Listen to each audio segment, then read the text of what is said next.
The reality is that the problems in financial services or the problems in asset management are actually in some ways harder than the problems that you get in physics. I really was excited to do something that could have a really big impact, where I could interact with the whole world and build something that everyone can use. You know, in this case, it was building portfolios for people. What happens when rocket scientists start giving up physics for finance? You get really smart people bringing brand new perspectives to one of the most complex systems on Earth. Just like discovering new elements which make up the building blocks of the physical world, these minds are creating new strategies that make up the building blocks of the next generation of portfolios. But unlike the physical world where the rules are static, the financial system is in a constant state of flux. And that means the potential to innovate with new strategies is ever present. So, Dave, this is exciting. I get to sit down in the Real Vision Studios in New York, and I'm here with Dave Berns, who is the CIO of Simplify.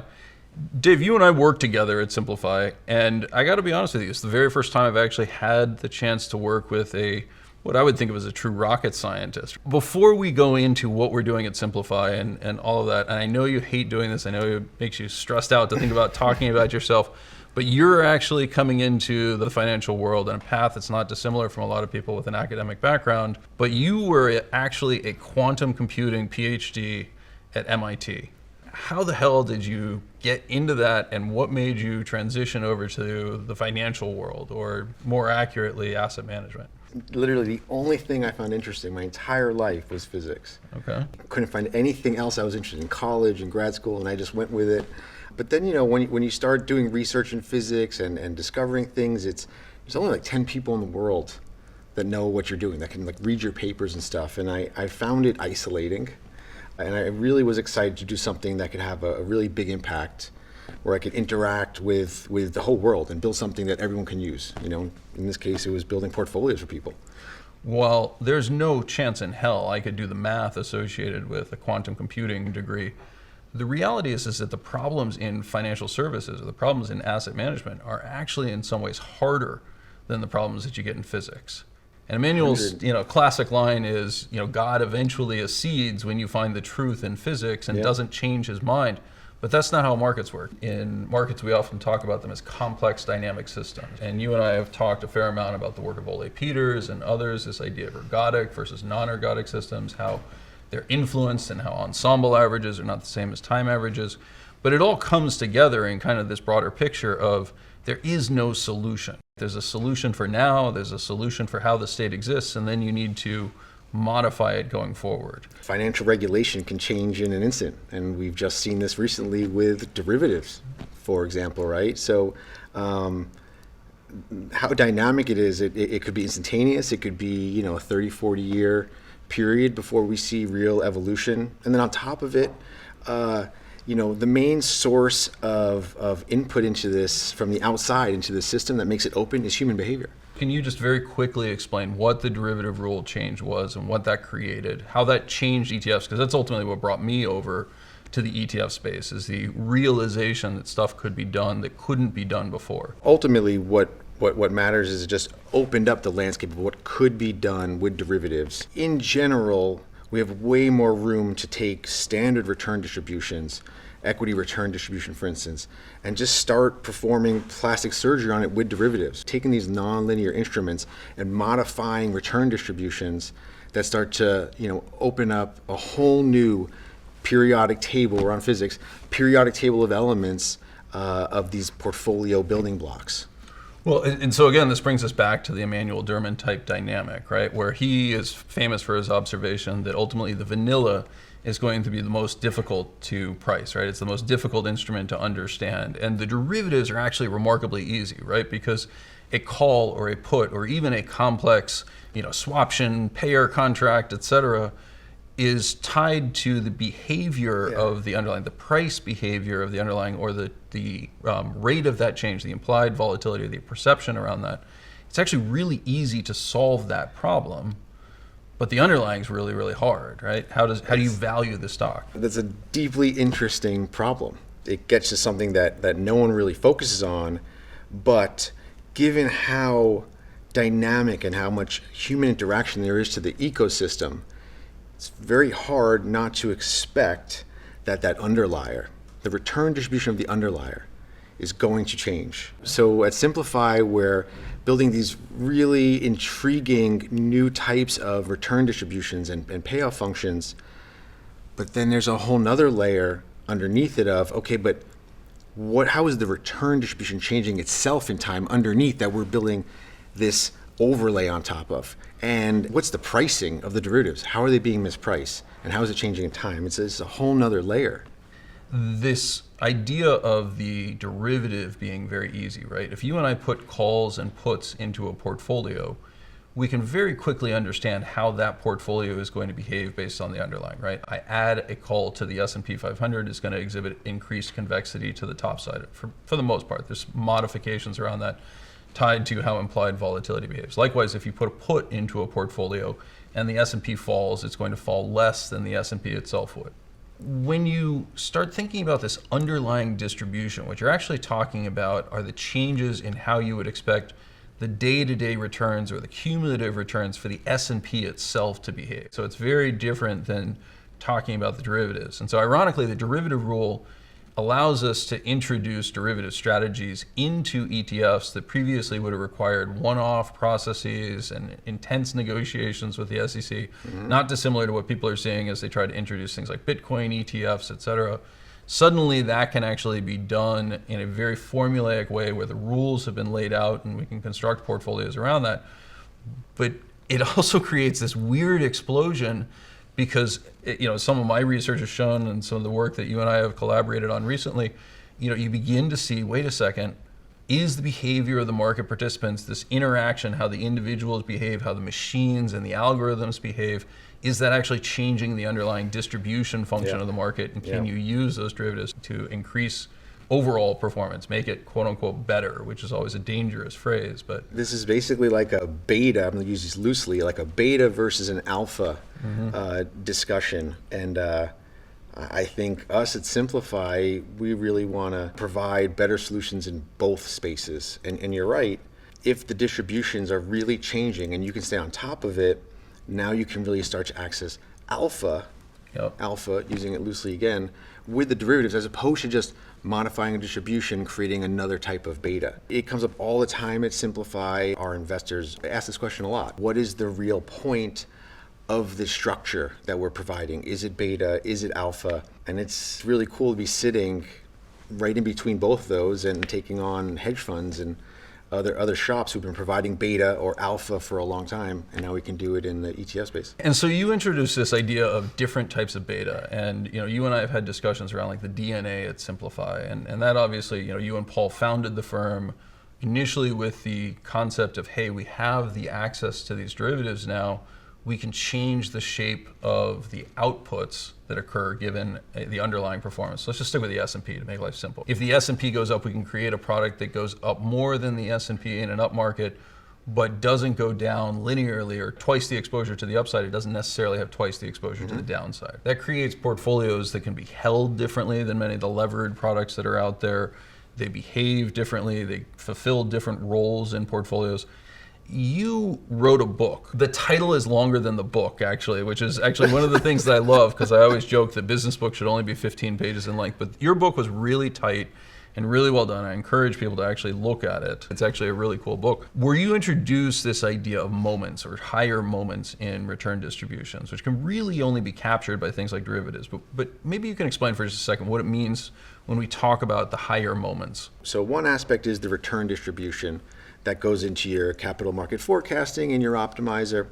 And so higher moments is just saying, is there a third moment, fourth moment, skew, kurtosis on the distribution that we should be thinking about and being careful of, and are those things changing in time? But the other really important part of higher moments in a portfolio, none of it matters if you don't know the utility function for the client. For a long time, we use this sort of symmetric utility function. Mean variant optimization is just a play off of that. But we've learned in behavioral finance that people have very asymmetric and sometimes very strange preferences.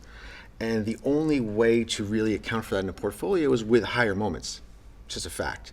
So if you combine that need to properly address client needs with higher moments, with the fact that return distributions do have higher moments, they're evolving aggressively, bring those two together, And it's really critical to be managing that. So let me give a real world example of that. If I take a 25-year-old, the traditional approach within a target date fund, for example, would be to say you're going to have 95% equity exposure and 5% fixed income exposure. And really what you're trying to do is recognize that they have almost no accumulated capital to protect, right? And a ton of human capital that is then flowing in over their lifetime as increased savings that in and itself modifies that return distribution and makes it possible for you to have more equity exposure.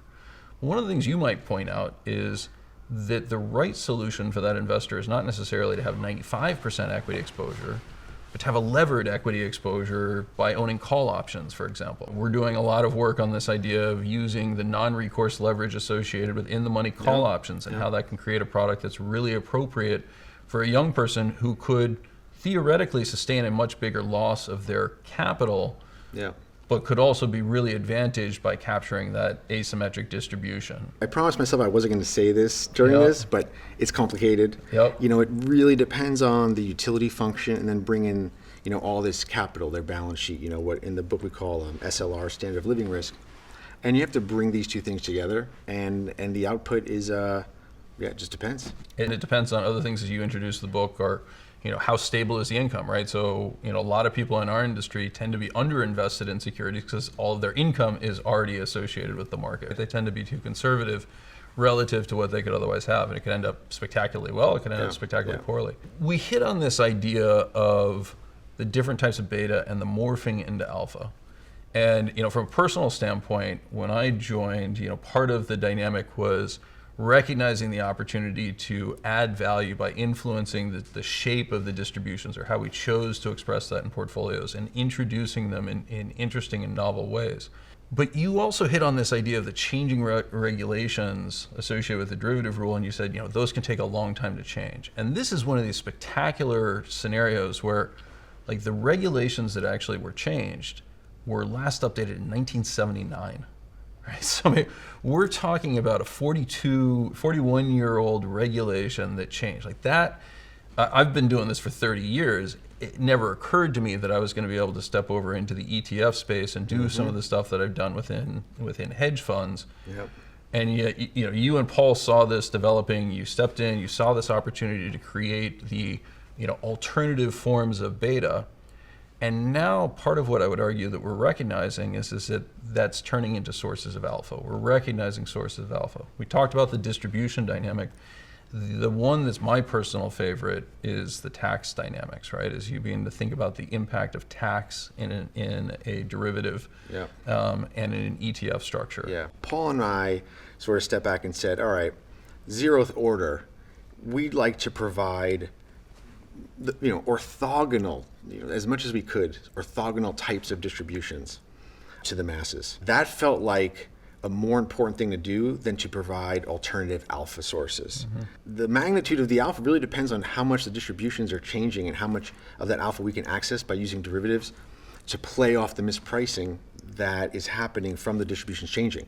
We started with the more orthogonal type betas. It'll be really exciting to see how it all evolves and how much we focus on the more alpha type stuff, but it's both are incredibly exciting paths, and I think there's a good chance that we end up really merging those in many of our products. That's certainly the vision that I see. I mean, I described it as I came in thinking we were going to do, you know, a little bit of a house renovation. We were maybe, you know, replace the floors, you know, the worn floors, and we pull up the floorboards and it's like there's gold bars everywhere. I've never been so excited about an opportunity as I am in this situation. When we talk about this idea of orthogonality, so orthogonality means that, you know, something is not moving in the same direction. It's actually moving directly across, right, in a distinct fashion, right?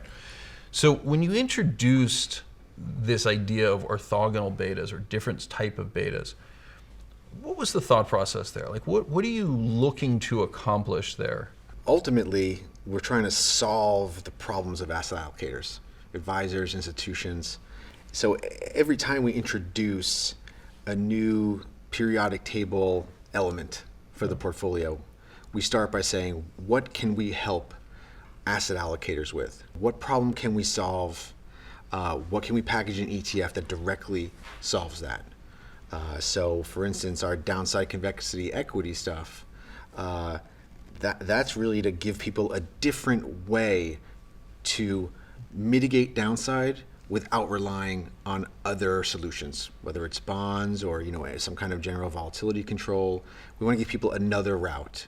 One of the things that regular Real Vision viewers know is that I'm always talking about you want to find the non-economic player. You want to find the player who's being forced to do something, not because they want to, but because a regulatory framework requires them to. And so part of what we're trying to take advantage of increasingly, and this is the source of this type of alpha, is where there are these regulatory dynamics, right? So tax would be a great one, right? When you're thinking about a taxable account, they have to behave very differently come April 15th or come November 30th in the form of a mutual fund, or come December 31st in the form of an individual who's trying to make a tax year, right? They have very different mandates than a perpetual institution, right? And so a crazy amount has been written about the endowment model type stuff of David Swensen, where we're thinking about these infinitely lived assets, and Yale University is going to be around for 1,000 years sort of thing, right? Mm-hmm. But when we start to talk about the rest of the market, like there's just, it almost is surprising to me how little work has been done on what causes people to have to do stuff because of changing regulations. Biden administration raising tax rates, how that's going to impact things, et cetera. I mean, it's just an astonishing area to me that feels so underexplored because so much of the industry has been built around the idea, particularly today, of every 25-year-old is exactly the same, every 35-year-old is exactly the same. Let's put them into a target date fund. Let's, plow them forward, et cetera. And as you point out, it's complicated, right? Yeah, it's just not easy. I mean, but part of why that happened is because the periodic table of portfolio building blocks was limited. Yep. You have an equity distribution, you have a duration risk distribution, you have a couple of sort of these core types of holdings that you can marginally modify with smart beta, et cetera. But you couldn't really do much to greatly orthogonalize it and build really novel things. But with the new derivatives rules, you can do that. And so it opens this whole array of more personalized portfolio construction. And on top of it, like you said, the tax advantages that you can get with derivatives and then compound that out tax-free in the ETF structure is amazing. Thinking about this periodic table of elements, right? And so when you think about that and you're like, okay, there's a credit factor and there's an equity factor and there's a value factor, like we're used to thinking about these terms in that context. But I would argue that like the vast majority of people never stop and think, okay, equities return 8% and bonds return their coupon, right? And we see this in the discussion around pensions, right? Where, the equity allocation is creeping up for many state pension plans, for example, because there's no way they can point to bonds yielding 2% or 1% and say, we expect to get 4% out of them, right? And so they're forced to increase their equity allocation almost under a hope framework than anything else.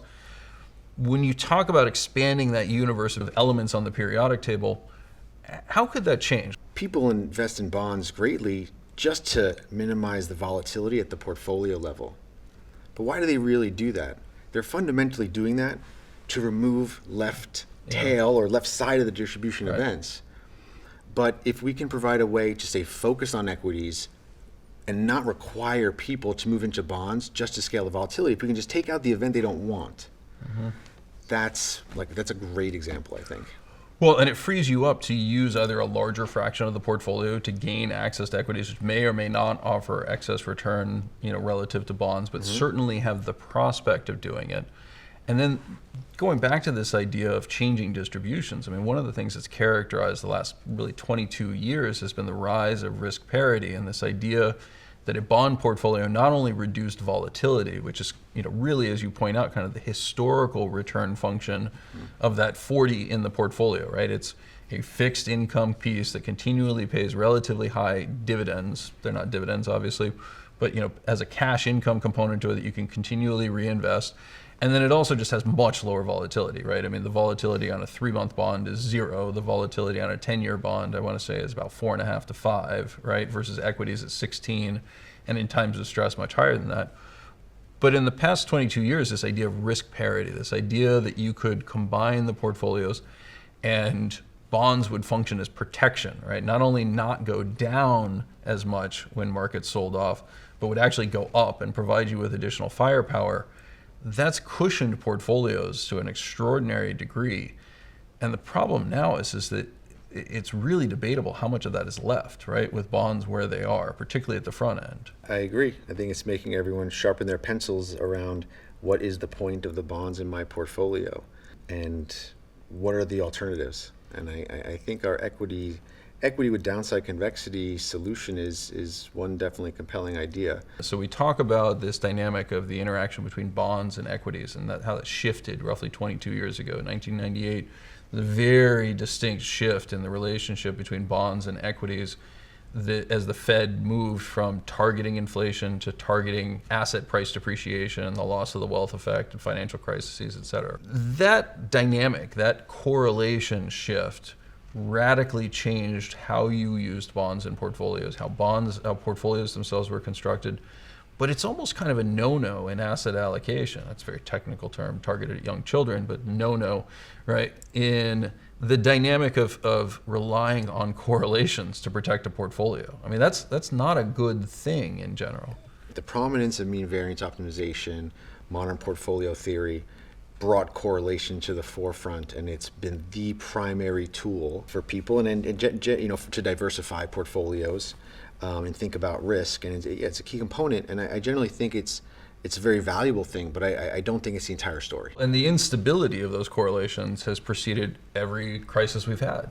100%. So I mean, if you want to do asset allocation right, you have to be constantly reassessing your forecast, and frankly, most people don't. Right? Most people don't have a forecast that they can rigorously back up for volatility, returns, volatility, covariance, et cetera. And that's a big reason people move to things like heuristics, 60-40, just as a heuristic, or risk parity is a heuristic. I mean, fundamentally with risk parity, you're not optimizing utility function, right? I mean, you're not forecasting return or any moment besides volatility, and I get it. Volatility forecasting is relatively straightforward, has the lowest error bars of any moment for sure, but it's still completely missing a ton of the pieces of the puzzle there. So that's why in my book I focus purely on the full utility optimization with all moments. And this idea of using heuristics, right? I mean, it almost goes to the Nassim Taleb type framework, right? Why do we use a 60-40 portfolio as compared to a 62-38 portfolio, right? It's because the simple reality is it doesn't really matter that much, right? There is no right answer. We're basically going for something that, satisfies some underlying condition, right?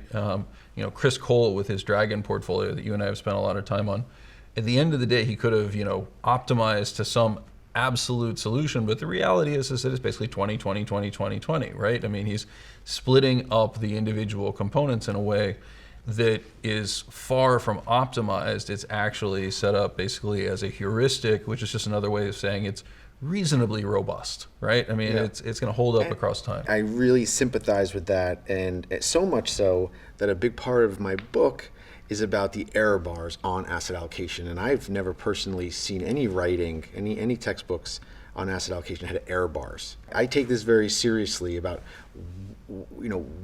what can we really achieve doing asset allocation? What's a real tangible difference? Is 60-40 different than 62-38? I think the practical difference is that you really can get incredibly substantially different results by modifying your forecast and using different utility functions. For instance, if you use a utility function completely with no loss aversion in it, versus one where you have a very strong loss aversion, we're talking about portfolios that are 70% allocated to equities versus 15%. Yeah.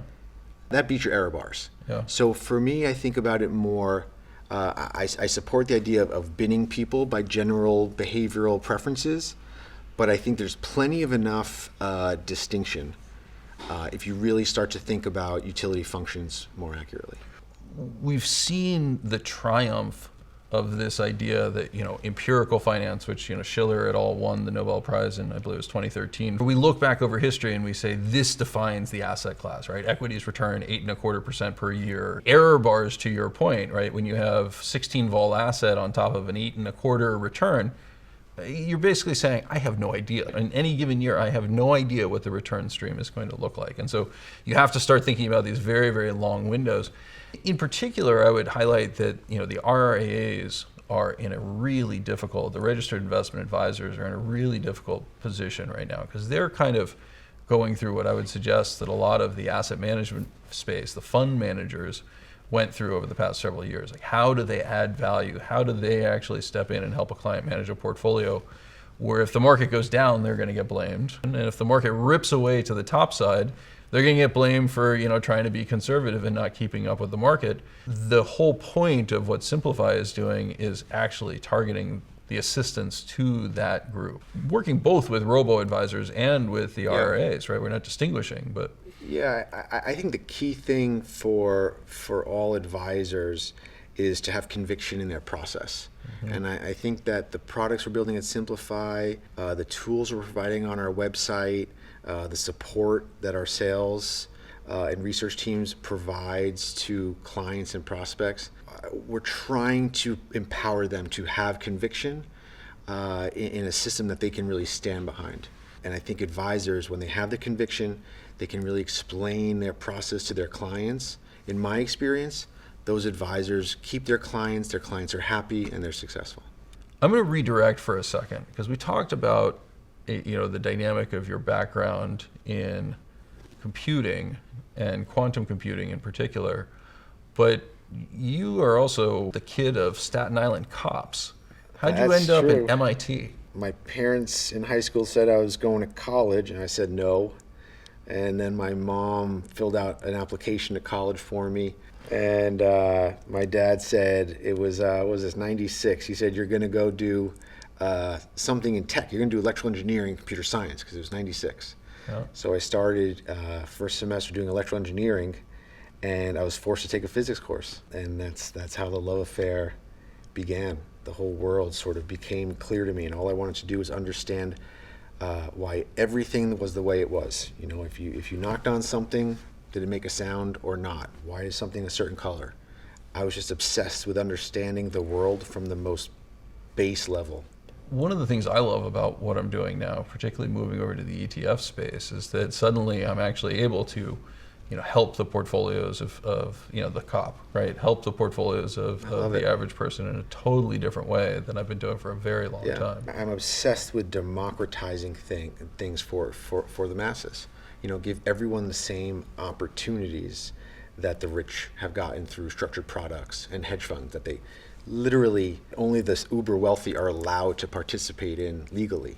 That was exactly the kind of reach I wanted to have when I left grad school, because it just felt, when I left physics, because it just felt just so isolated, and I wanted to just help people and do something for the masses. So this is fitting that bill for sure. It's so exciting. You're not active on Twitter. I'm too active on Twitter, but people reach out to me on a regular basis and are always surprised when I respond. But that is part of the fun of doing this, right? It's not just about, I don't care how much somebody has in their account or how important they are in that context. It's solving those problems and actually thinking about it from a utility function and addressing the needs of the school teacher, the needs of the individual, who's just unsure about where it's going and what they should be doing. To me, that actually is the most interesting part of the challenge, right? Because it's almost going back to your point about physics. That's going to be the interesting question, right? Because it's a different answer at every different period in time. I love it. I'm with you. And again, to go back to your point about it's complicated in the higher moments in the portfolio, the example I was giving of a young person grabbing greater convexity to the top side, somebody who's older, who's looking to protect their portfolio, who's much less worried about the lottery ticket ride to a dramatically higher wealth distribution, and instead is trying to say, I'm just trying to keep in the game. That's a product that makes a ton of sense suddenly, right? Because you're actually introducing a portfolio that cuts off a lot of that left tail. Yep.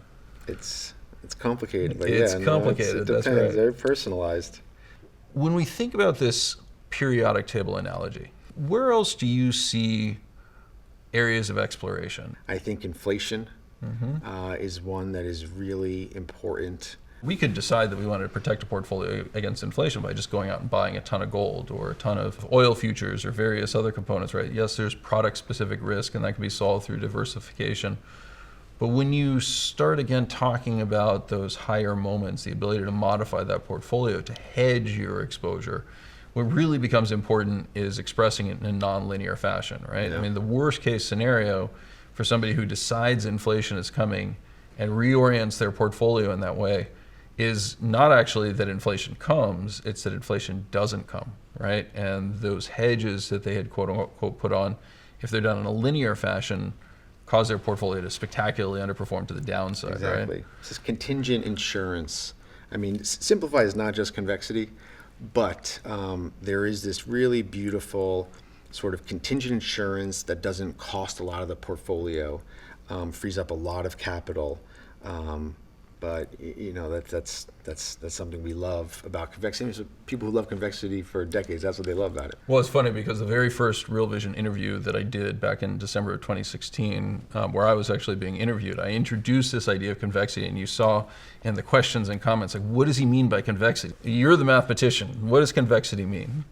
Yeah, I mean, for me, it's something very particular. It's this like constant gamma payoff. That's a little complicated maybe for some, but you know, when you look at a full cash delta one position, convexity just means I want to continuously, you know, outperform in a way such that the outperformance continues to grow and get bigger and bigger. Something non-linear fundamentally. But on a distribution perspective, now we're really talking about where in the distribution and how you're modifying distribution. In convexity, you really want to think of a modification as very one-sided and not symmetric. So convexity can't be about scaling volatility. The way I think about it is a convex trade, right, is one that offers you increasing beta in the direction that you want and decreasing beta in the direction that's against you, right? The most you can lose on an option is the premium that you outlay for it. When you start thinking about it in that context, it becomes super powerful in a portfolio because it allows you to place relatively low probability bets, right? I don't know if inflation's coming. I don't know if runaway inflation's coming, right? By definition, it's a relatively low probability bet. It hasn't happened in any meaningful fashion for the past 25, 30 years, right? But it could. And this feels like a reasonable place to be thinking, maybe I want to have a little bit of protection against my conviction that that's not going to occur. And ultimately, we want to provide the tools for people to make the bets they want to make and to modify the portfolios the way they want to. And we just want to structure that tool as optimally as possible, right? So we just want to give people the lowest cost to best payout ratio possible. And that's our main mission. For me, you know, the language simplify, the name simplify, right? It's easy to get into the play on words and all that sort of stuff. But the reality is most of the things that we start talking about when you start talking about hedging a portfolio, they really aren't available to your typical RIA or even to your typical individual who's trying to manage their portfolio, right? In just a realistic sense, imagine you've got a 60-40 traditional portfolio and you have 80% of your allocation to the S&P within your 60, right? Which is aggressive, but fine, we'll make my life simple, right? 0.6 times 0.8 is half your portfolio. And then if you have a hedging budget of 2%, right? You're literally talking about, and you're rolling over the course of the year, like you're gonna spend 70 to 80% of your time on 1%, less than 1% of your portfolio at any point in time, trying to figure out what's the right strike, what's the right tenor, where do I roll this, et cetera, right? It's just not feasible. There's a lot of operational challenges, and for some people it's not even a tenable thing to do. But managing a derivative strategy is complicated. It's hard, and you really want experts to be doing it for you. They're just, by definition, nonlinear instruments are going to be incredibly sensitive to what you do. Whether you close a position today, tomorrow, the next day. I mean, those little decisions on a daily basis can be monumental because it's so nonlinear. Yeah. So for me, it's the strategy aspect that's the hardest. The advantage of doing it inside the ETF structure is twofold, as you point out. One, you're putting it in the hands of somebody who knows what they're doing and does it on a regular basis and is being paid for it, and you know, surprisingly affordable from my perspective, I think. But the second component that you're really tapping into there is that you're capturing some tax efficiency by doing it within the ETF structure. Certainly. And the last component is that you're simplifying, right? It's a line item on your portfolio. You have your S&P exposure, or you have your interest rate exposure, et cetera, as compared to trying to do two things at the same time and manage all these exposures. Yeah. Well, I got to tell you, I mean, I am incredibly excited. We are on such an adventure here. And I'm thrilled to be able to introduce you to everybody and look forward to the innovations that we develop on the periodic table and how we start to pull those together into additional portfolios. It's so good to have you, bud. Thank you very much, man. Simplify isn't just repackaging tired old hedge fund strategies and dumping them into ETFs. They're bringing innovative and, most importantly, distinct strategies that offer completely different return distributions to anything else on the market. And this is changing the game for advisors and their clients, as they can utilize these products to personalize not only what they're invested in, but how they are invested and the risks they're exposed to.